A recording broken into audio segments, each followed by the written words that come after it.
Hey, we have here another exponential problem. We have x to the x to the square root of 7 equals square root of 7. And you may have seen problems like this before, but typically the only difference is when you see these, it's usually we have an integer here instead of a square root of 7. And let's just look at the typical way that we would solve this if we have something x to the x to the a equals a. What I want to do with this is kind of look at the left side and manipulate this. And what it turns out that works nice is if we raise both sides of this to the a, then by exponent properties, if we distribute this a in here, we're going to have x to the a times x to the a equals a to the a. But then again, we can take this a and we can move it onto the x and write this as x to the a equals a to the a. And then we equate exponent to exponent or base to base, and we can say that x to the a equals a.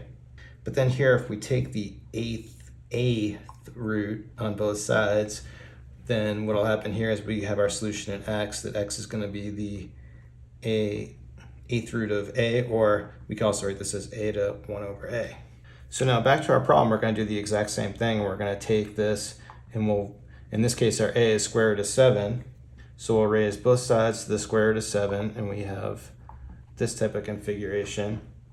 But then when we distribute this in and we go through these steps here, we're going to end up with x to the square root of 7, x to the square root of 7 equals square root of 7, square root of 7.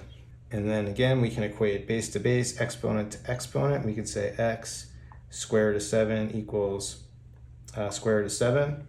But now here, let's just write this as, square root of 7 as 7 to the 1/2. And then we'll raise both sides to the 1 over square root of 7 here. So on the left side, this is going to cancel, and then we're going to have our solution in x. So in distributing that in for our solution, we're going to have 7 multiplying 1/2 times 1 over square root of 7. We're going to have 1 over 2 square root of 7. And again, this is in the same form as what we usually have. We have this form a to the 1 over a. And so in this case, we could write this also as square root of 7 to the 1 over square root of 7. So that's it. We'll stop it there. Thanks everyone for watching. Have a great day.